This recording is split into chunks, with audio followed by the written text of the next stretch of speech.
Marcus Riley had always suspected that being the only human at the Zephyrus Military Academy would be interesting.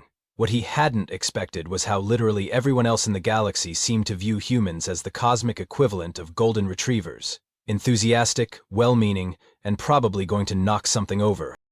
"Attention, cadets!" Professor Gracton's voice boomed across the crystalline amphitheater, his forearms gesturing dramatically while his reptilian head swiveled to make eye contact with each species present, which was impressive considering some of his students didn't technically have eyes. "Today marks your final examination." Marcus glanced around at his classmates. To his left sat Vex, a mantis-like Calorian whose compound eyes were already calculating 17 different tactical approaches to whatever was coming next. Her species was famous for their methodical precision and their unfortunate habit of eating their mates, though Marcus had been assured the latter was mostly ceremonial these days. On his right, Korla flexed his muscular arms and cracked his knuckles, which sounded like breaking timber. The Draknari warrior had skin like burnished copper and enough confidence to power a small space station. His people had conquered half their galaxy through the ancient military strategy of hit it until it stops moving, and Korla saw no reason to fix what wasn't broken. Behind them, Nim flickered nervously between solid and translucent states. The energy being from Proxima Flux was brilliant at theoretical physics, but had a tendency to phase through his desk whenever he got anxious, which was often. Last week, during a pop quiz, he'd accidentally fallen through 3 floors and ended up in the cafeteria's storage freezer. "Your final examination," Gracton continued, clearly enjoying the dramatic pause, "will be conducted on the abandoned research moon of Zirion 7, a simple capture-the-flag exercise." Simple. Right. Marcus had learned that when galactic professors used the word simple, it usually meant prepare to question your life choices. "Each team will consist of 4 members, representing our diverse galactic alliance." Gracton's eyes lingered on Marcus with what might have been amusement or indigestion. "You will have 48 standard hours to locate and retrieve your assigned quantum-encrypted flag beacon. The moon's automated defense systems will provide adequate challenge, and the terrain offers excellent opportunities for strategic thinking." Vex's antennae twitched with excitement. Strategic thinking was basically Calorian poetry. Korla grinned, revealing teeth that could probably cut through hull plating. Automated defense systems sounded like target practice. Nim flickered more rapidly, already calculating the physics of phasing through whatever obstacles awaited them. And Marcus? Marcus was wondering why they needed to go to an abandoned research moon just to play an elaborate game of capture the flag. But then again, humans had a reputation for overthinking things. According to his xenobiology textbook, his species was noted for excessive curiosity, creative problem-solving, and an alarming tendency to befriend things that should probably eat them. "Teams will be assigned randomly," Gracton announced, manipulating a holographic interface with 2 of his arms while the other 2 reached for what Marcus really hoped was coffee. "Standard equipment packages will be provided, along with emergency beacons because, statistically speaking, at least one of you will find a way to get spectacularly lost." The professor's gaze settled on Marcus again. "Mr. Riley, do try not to accidentally blow anything up this time. Perhaps bring extra first aid supplies." A ripple of laughter echoed through the amphitheater. Marcus had gained something of a reputation after the theoretical wormhole navigation incident, which wasn't really his fault because nobody had mentioned that the simulation could actually create real micro-wormholes. "Any questions?" Gracton asked, in the tone of someone who really hoped there wouldn't be any. Marcus raised his hand anyway. "What exactly was this moon researching before it was abandoned?" "Irrelevant historical data, Mr. Riley. Focus on the objective." Which was, Marcus reflected, exactly the kind of answer that made humans start asking more questions. But he kept that thought to himself as Professor Gracton began reading out team assignments, wondering why he had the distinct feeling that this simple exercise was going to be anything but. "Now then," Professor Gracton continued, pulling up a 3-dimensional hologram of Zirion 7 that rotated slowly above the amphitheater like a disco ball of impending doom. "Let me explain the parameters of your examination." The moon looked innocent enough from a distance. Rocky, cratered, your standard abandoned celestial body. But Marcus had learned that in galactic military academies, innocent was usually code for horrifyingly over-engineered. "Each flag beacon is equipped with quantum encryption matrices that will require your team to work together to decode," Gracton said, gesturing to highlight various points on the moon's surface. "The defense systems are fully automated and include plasma turrets, gravitational anomaly generators, and adaptive camouflage networks. Vex's compound eyes practically glowed with excitement. Her species loved puzzles almost as much as they loved elaborate mating rituals that ended in cannibalism. The terrain itself presents unique challenges, the professor continued. Shifting magnetic fields will interfere with standard navigation equipment. The atmosphere is breathable but thin. Temperature variations range from comfortably mild to... Why did I choose military academy instead of accounting? Korla cracked his knuckles again. His people had evolved on a planet where the weather was basically volcanic winter with a chance of acid rain, so this probably sounded like a vacation.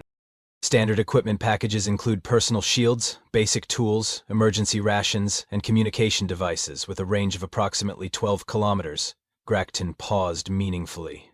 The moon's diameter is approximately 800 kilometers. Nim flickered so rapidly he looked like a strobe light. Mathematics was not comforting him right now. Each species brings natural advantages to this exercise, Grakton said, his tone taking on the quality of a nature documentary narrator. Calorian analytical capabilities excel at pattern recognition and systematic problem-solving. Draknari physical prowess and warrior instincts provide obvious tactical benefits. Proxima flux energy beings can phase through solid matter and analyze electromagnetic signatures. He paused again, all four eyes focusing on Marcus with what was definitely amusement now. And humans. Another pause. The amphitheater was so quiet you could hear Nim's nervous phasing. Well, humans are very good at improvisation. The way he said it made improvisation sound like a polite term for setting things on fire and hoping for the best. Mr. Riley, Grakton continued, given your species' documented tendency toward creative solutions, might I suggest you pack extra medical supplies? And perhaps a fire extinguisher. Actually, make that 2 fire extinguishers. More laughter rippled through the crowd. Marcus was starting to understand why humans had such a reputation in the galaxy. Apparently, when other species encountered a locked door, they either calculated the optimal entry algorithm, smashed through it, or phased around it. When humans encountered a locked door, they somehow ended up making friends with the door's extended family and getting invited to dinner. The exercise begins at dawn, Grakton announced. Transport shuttles will deploy teams at random coordinates. Remember, cadets, this is a test of tactical thinking, teamwork, and adaptability. Try to bring everyone back in the same number of pieces they started with. As the students began filing out to collect their equipment, Marcus caught himself wondering again about that abandoned research facility. In his experience, things weren't usually abandoned unless there was a really good reason for it. But maybe that was just human paranoia talking. Dawn on a military academy orbital platform was less gentle sunrise over meadows and more industrial lighting systems activating with the subtle warmth of a tax audit. Marcus stood in the shuttle bay, adjusting his equipment pack, and trying not to think about how many ways this could go spectacularly wrong. His randomly assigned teammates seemed equally thrilled with their chances. Team designation, Omega-7, which sounded either really elite or like they were expected to come in dead last. According to my calculations, Vex announced, her antennae twitching as she consulted a handheld tactical display, optimal strategy dictates establishing a reconnaissance perimeter, analyzing defense patterns, and executing a coordinated infiltration sequence. Or, Korla suggested, hefting his plasma rifle like it weighed nothing, we could just charge in and blast everything that moves. Worked for my ancestors when they conquered the Helios cluster. Both approaches have merit, Nim said diplomatically, flickering between states of matter. Though I should mention that if I get too nervous, I might accidentally phase through the moon's crust and end up in its core. Fair warning. Marcus nodded thoughtfully while privately wondering what kind of research required a moon-sized facility and then got abandoned so thoroughly that it was now being used for military exercises. But before he could voice this concern, Professor Grakton's voice crackled over the shuttle's communication system. Final mission briefing, cadets. You'll be monitoring your progress from my orbital command station. Your flag beacons are scattered across the moon's surface and heavily defended. First team to successfully retrieve their beacon and return to the extraction point wins. Questions? Sir, Marcus said, keying his microphone. What exactly was the nature of the research conducted on Xerion 7? A pause. Then, focus on the mission, Mr. Riley. Historical trivia won't help you capture flags. Which was exactly the kind of non-answer that made Marcus more curious, not less. He made a mental note to investigate any research facilities they encountered. For academic purposes, of course. The shuttle dropped them off at coordinates that looked like every other crater-filled wasteland Marcus had ever seen. Except this one had the added ambiance of distant energy weapon discharges and the occasional ominous mechanical humming. "Excellent," Vex said, immediately pulling out scanning equipment. "I'm detecting 17 distinct automated defense signatures within a 3-kilometer radius. Cross-referencing with atmospheric disturbance patterns suggests optimal approach vectors along these trajectories." She projected a holographic map covered in more mathematical symbols than Marcus had seen since his last astrophysics exam. Corliss squinted at the projection, then pointed at a cluster of defense turrets. "I say we hit them head-on. Draknari battle philosophy: if you can see the enemy, they're already too close to run." "That's not actually how distance works," Nim observed helpfully, before immediately flickering into translucency. "Sorry, nervous habit." Meanwhile, Marcus was staring at something that definitely wasn't on their mission briefing. About 2 kilometers to the east, barely visible through the atmospheric haze, were structures that looked suspiciously like they were still operational. Running lights, atmospheric processors, the kind of infrastructure you didn't leave behind unless you were planning to come back. "Hey, does anyone else think it's weird that we're doing military exercises on the moon with active research facilities?" he asked. His teammates stared at him. "Marcus," Vex said patiently, "the facilities are abandoned. That's why we're here." "But those buildings have lights on." "Automated systems," Corliss said dismissively. "Probably just maintenance protocols." "For an abandoned facility?" "You're overthinking this," Nim added, though he was still flickering nervously. "The professor said it was abandoned, so it's abandoned. Why would he lie about something like that?" Marcus could think of several reasons, none of them particularly comforting. But his teammates were already moving toward their assigned search zone, following Vex's carefully calculated approach vectors while Corla muttered about the tactical advantages of hitting things with bigger things. In the distance, Marcus could hear other teams engaging the defense systems. Energy weapons discharged with the distinctive whine of military-grade plasma, followed by the kind of explosions that suggested Corla wasn't the only one who favored direct approaches. But as they moved deeper into the moon's defensive perimeter, Marcus found himself paying less attention to flag beacons and more attention to those suspiciously well-maintained research facilities.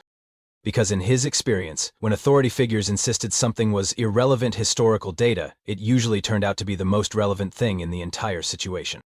Marcus had always been the kind of person who read warning signs as suggestions rather than absolute commands, which was probably why, 30 minutes into their flag-hunting expedition, he found himself standing in front of a door marked "Restricted, Access, Authorized Personnel Only, No really, we mean it this time." "Marcus," Vex called from about 50 meters away, where she was methodically analyzing the electromagnetic signature of what might have been their flag beacon. "The objective is in the opposite direction." "Just checking something," he called back, already running his scanner over the door's access panel. The readout was fascinating in all the wrong ways. Active power grid, atmospheric regulation, even a working coffee machine based on the thermal signatures. For an abandoned facility, this place was remarkably well caffeinated. The access panel flickered to life at his touch, which was either really convenient or really suspicious. Probably both. The door slid open with the kind of quiet hydraulic whisper that suggested regular maintenance.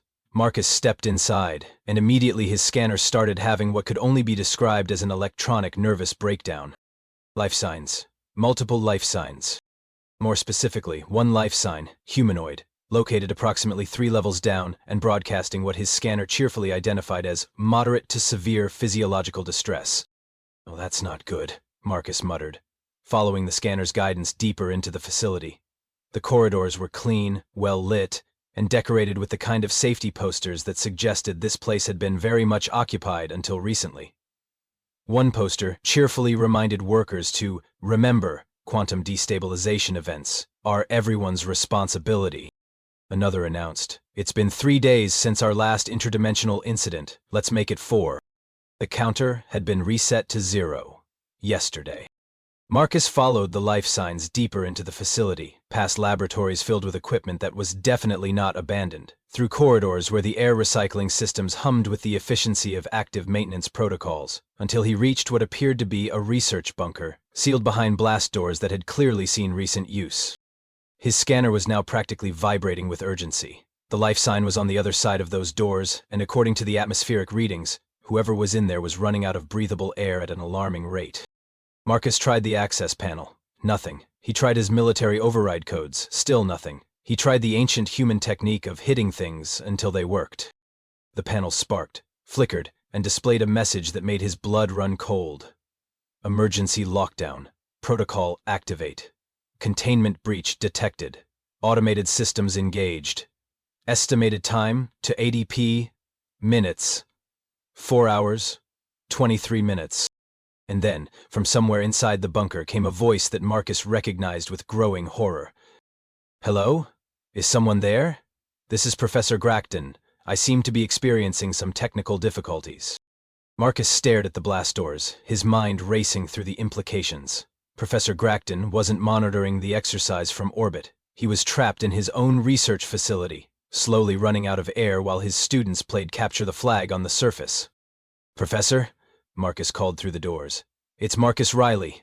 What happened? Mr. Riley! The relief in Gracton's voice was palpable, even filtered through several tons of reinforced metal. Excellent timing. I came down to check on some experimental equipment before the exercise began, and the automated systems seemed to have malfunctioned. The containment protocols engaged, and I'm afraid I'm rather stuck. Marcus checked his scanner again. 4 hours of air, maybe less.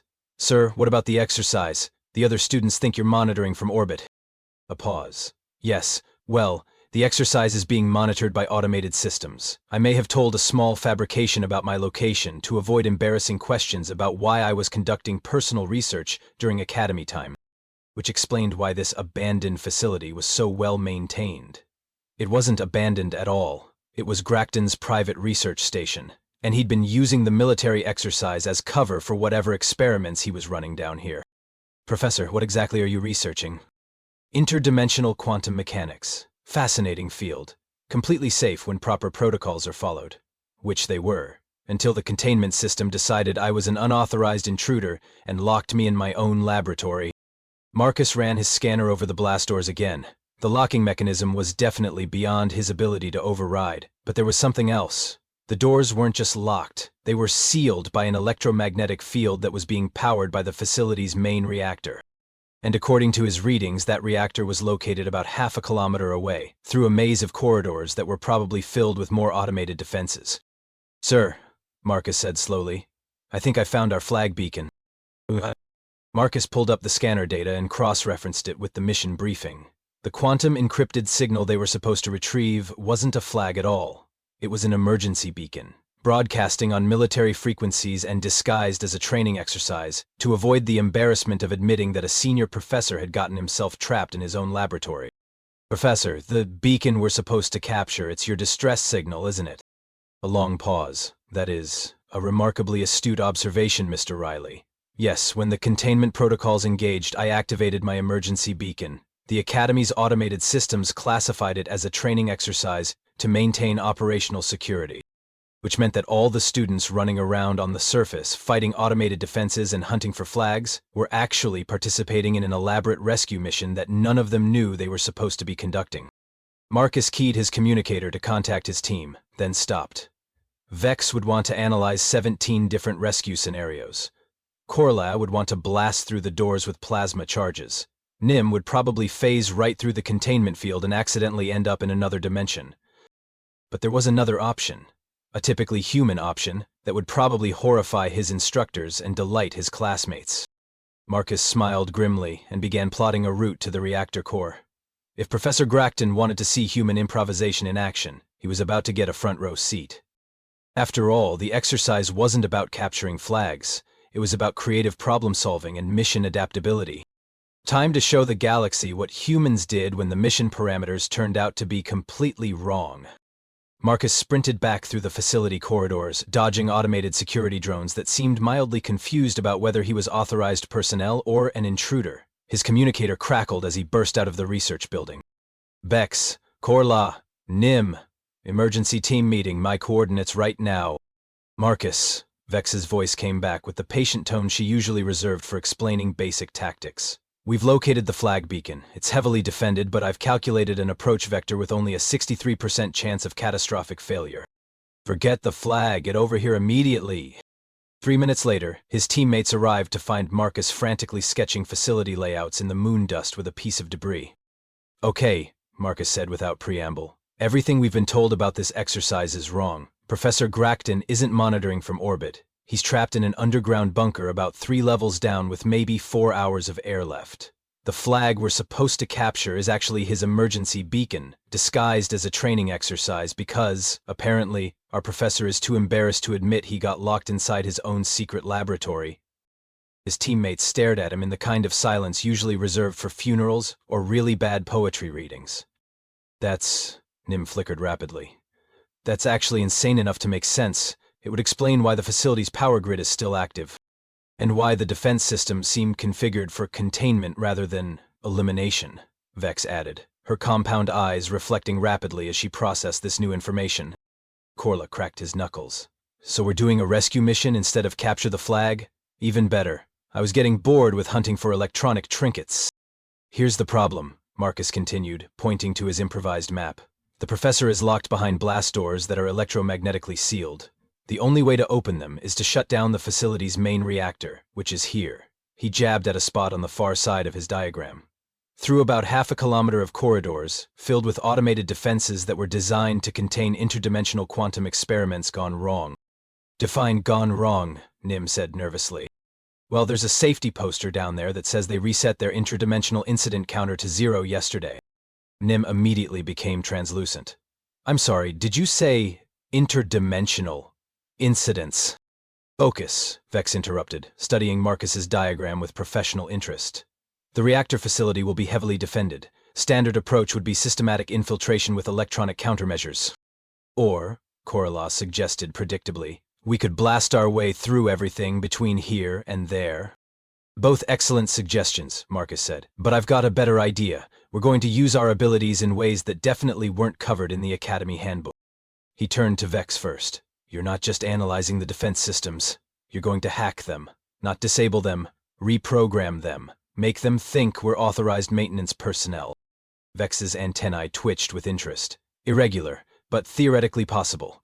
Calorian analytical protocols can interface with most standard systems. Korla, you're not blasting through doors. You're going to be our mobile heavy equipment. Some of those reactor components are going to weigh several tons, and we need them moved without damaging the containment systems. Korla looked disappointed for about 2 seconds, then brightened. Heavy lifting is still better than flag hunting. And Nim, Marcus continued, you're not just phasing through walls for reconnaissance. You're going to be our advanced scout and emergency backup. If something goes wrong, you can phase directly to the professor and keep him alive while we figure out Plan B. What if I accidentally phase into solid rock? Nim asked, flickering anxiously. Then we'll have bigger problems than a trapped professor. They approached the facility like a well-oiled machine of controlled chaos. Vex interfaced with the first security checkpoint and convinced it that they were conducting routine maintenance on quantum stabilization systems. The door opened with cheerful compliance. Fascinating, she murmured, her compound eyes processing data streams. These systems are remarkably sophisticated. Professor Gracton has been conducting some very advanced research down here. Advanced enough to lock him in his own laboratory, Marcus pointed out. They moved through the corridors with increasing confidence as Vex's hacking skills proved more than adequate for the facility's security systems. Doors opened at their approach. Defense turrets swiveled to track them, then politely stood down after receiving electronic confirmation that they were authorized personnel. This is almost too easy, Korla muttered, looking disappointed that nothing had tried to shoot at them yet. Which was, naturally, when the interdimensional incident alarm started blaring. Warning, announced a pleasant synthetic voice. Quantum destabilization event detected in Laboratory 7. Containment protocols engaging. All personnel evacuate to minimum safe distance. The corridor lights shifted to emergency red, and blast barriers began descending from the ceiling at regular intervals. I don't suppose Laboratory 7 is nowhere near where we need to go? Marcus asked hopefully. Vex checked her scanner. Laboratory 7 is directly adjacent to the main reactor chamber. Of course it is. Nim flickered so rapidly he looked like a strobe light. Should I mention that interdimensional instabilities can cause severe disruption to energy-based life forms? Only if you want us to panic, Marcus said, picking up the pace. Vex, can you override the containment barriers? Working on it, she replied, her multiple limbs dancing across her interface device. The system is prioritizing safety protocols over maintenance access. It's going to take some creative interpretation of authorization codes. Behind them, Something that sounded suspiciously like reality-tearing Ramco went BZZZRRKKT, followed by a sound that Marcus's brain refused to process because it contained too many dimensions. Creative interpretation, Marcus said urgently. Now would be good. Almost there, Vex muttered. Then suddenly all the blast barriers retracted with a satisfied chime. Excellent. I've convinced the system that we're an emergency repair team responding to the quantum destabilization event. They reached the reactor chamber just as another interdimensional sound effect echoed through the facility. The main reactor was a beautiful piece of engineering that hummed with barely contained energy, surrounded by enough warning signs to paper a small spacecraft. Okay, Marcus said, consulting his scanner. We need to shut down the electromagnetic containment grid without causing a reactor meltdown or accidentally opening a portal to somewhere unpleasant. Korla, I need you to physically disconnect the containment power coupling while Vex overrides the safety protocols. What about me? Nim asked. You get to phase down to Professor Gracton and let him know rescue is imminent. Also, maybe check if there's anything in Laboratory 7 that's about to eat reality. Nim nodded and immediately disappeared through the floor. Korla approached the power coupling with the focused intensity of someone who genuinely enjoyed moving heavy objects. The coupling was roughly the size of a small vehicle, and glowed with the kind of energy that suggested touching it incorrectly would result in immediate disintegration. Vex, please tell me you can make this thing safe to handle. Theoretically, she replied, her interface device now directly connected to the reactor's control systems. I'm rerouting power through secondary systems and gradually reducing electromagnetic output. On my mark, disconnect the primary coupling. Marcus watched the readouts, counting down Professor Gracton's remaining air supply and trying not to think about what might happen if they accidentally destabilized an interdimensional research facility while standing inside it. 3, 2, mark. Korla grabbed the power coupling and yanked it free with the kind of casual strength that reminded Marcus why Draknari had conquered half their galaxy. Sparks flew, alarms wailed, and then suddenly everything went quiet. The electromagnetic containment field powering the blast doors had just been disconnected. Marcus's communicator crackled. Mr. Riley, came Professor Gracton's voice, weak but relieved. The doors are opening. I believe your rescue mission has been successful. Just following orders, Professor, Marcus replied with a grin. You did say this was a test of creative problem-solving and mission adaptability. In the distance, he could hear other teams still hunting for their flag beacons, completely unaware that the real objective had just been accomplished by the team that had ignored the official mission parameters entirely. The trip back to the Academy was, Marcus reflected, probably the most awkward shuttle ride in galactic military history. Professor Gracton sat in the corner, looking like someone who had spent the last 6 hours contemplating his life choices, while slowly running out of air. His usually pristine uniform was wrinkled, his forearms kept fidgeting with his tablet, and he had the general demeanor of someone trying to figure out how to explain this situation without using the words catastrophic oversight. The other students filled the shuttle with confused chatter as they compared their flag hunting experiences. Team Beta 3 had spent 12 hours analyzing defense patterns before successfully retrieving what turned out to be a standard emergency beacon. Team Gamma 1 had used brute force to blast through 3 layers of automated defenses, only to discover their flag was actually a maintenance diagnostic tool. Team Delta 5 had gotten lost entirely and spent most of the exercise hiding in a crater, eating emergency rations and debating whether the strange lights in the sky were aurora or interdimensional rifts. None of them had found Professor Gracton. Attention, cadets, the professor finally announced, clearing his throat with the kind of authority that suggested he was about to rewrite recent history. Upon review of the exercise parameters, I have determined that the mission objectives were more complex than initially briefed. Marcus caught Vex's eye. Her antennae twitched in what he'd learned to recognize as barely suppressed amusement. The exercise was designed to test not only your ability to achieve stated objectives, but also your capacity to recognize when mission parameters might be incomplete. Cora leaned over to whisper, "Is he seriously going to pretend this was all planned?" Team Omega 7, Gracton continued, consulting his tablet with the careful precision of someone who was definitely making this up as he went along, demonstrated exceptional mission adaptability by recognizing that the true objective was not flag retrieval, but emergency response and rescue operations. The other teams turned to stare at Marcus and his teammates with expressions ranging from confusion to mild annoyance. "But Professor," called out Zara from Team Alpha 2, a crystalline being whose species communicated through harmonic resonance, "we were specifically told to capture flag beacons multiple times." And you did exactly what you were told, Grakton replied smoothly, which is an important military skill. However, Team Omega-7 demonstrated the equally important skill of recognizing when circumstances require deviation from original orders. He paused, and Marcus could practically see him calculating how to spin this story. Mr. Riley, the professor continued, perhaps you could explain to your classmates how you identified the true nature of the mission. Marcus stood up, trying not to grin. Well, Professor, it seemed suspicious that we were conducting military exercises on a research moon with active power grids and operational facilities. When I investigated, I discovered that the quantum encrypted signals we were tracking weren't training beacons at all, but emergency distress calls disguised by automated security protocols.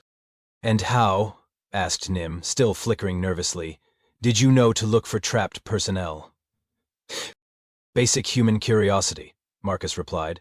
When authority figures tell you something is irrelevant historical data, it usually means it's the most important thing you should be investigating. A ripple of laughter went through the shuttle, and Professor Grakton's reptilian features managed what might have been a smile. Indeed, he said. Mr. Riley's approach demonstrates a fundamental principle of military leadership, the ability to question assumptions and adapt to unexpected circumstances. While other teams executed their assigned missions with admirable precision, Team Omega-7 solved the problem that actually needed solving. So we get top marks for ignoring orders and breaking into restricted facilities? Korla asked hopefully. You get top marks for creative problem solving, mission adaptability, and effective teamwork under pressure, Grakton corrected. The fact that this required ignoring official parameters and breaking into restricted facilities is a learning opportunity for future exercise design. As the shuttle approached the Academy's docking bay, Marcus noticed Professor Grakton quietly updating something on his tablet. Probably the after-action report, which would undoubtedly describe this as a planned exercise in adaptive thinking, rather than an embarrassing incident where a senior instructor got trapped in his own laboratory. Professor, Marcus said as they prepared to disembark, what exactly were you researching down there? Grakton paused, his four eyes focusing on Marcus with what might have been respect or mild terror. Interdimensional quantum mechanics, Mr. Riley. Specifically, the practical applications of controlled space-time manipulation for faster-than-light communication, and the interdimensional incidents. Minor side effects of working with unstable quantum matrices, completely manageable when proper safety protocols are followed. Like not getting locked in your own containment system? Precisely. As they filed off the shuttle, Marcus caught sight of a maintenance crew already heading toward another transport, presumably to go clean up whatever was left of Laboratory 7 and reset all the interdimensional incident counters. Later that evening, as Marcus was updating his personal log, he received a message on his Academy tablet. It was from Professor Grakton. Mr. Riley, it read, your performance during today's exercise was exemplary. You demonstrated exactly the kind of innovative thinking that makes humans such valuable allies in galactic civilization. Also, please report to my office tomorrow morning. We need to discuss the updated Academy safety protocols, which will now include a section on emergency procedures when professors accidentally lock themselves in interdimensional research facilities. Do you properly translate?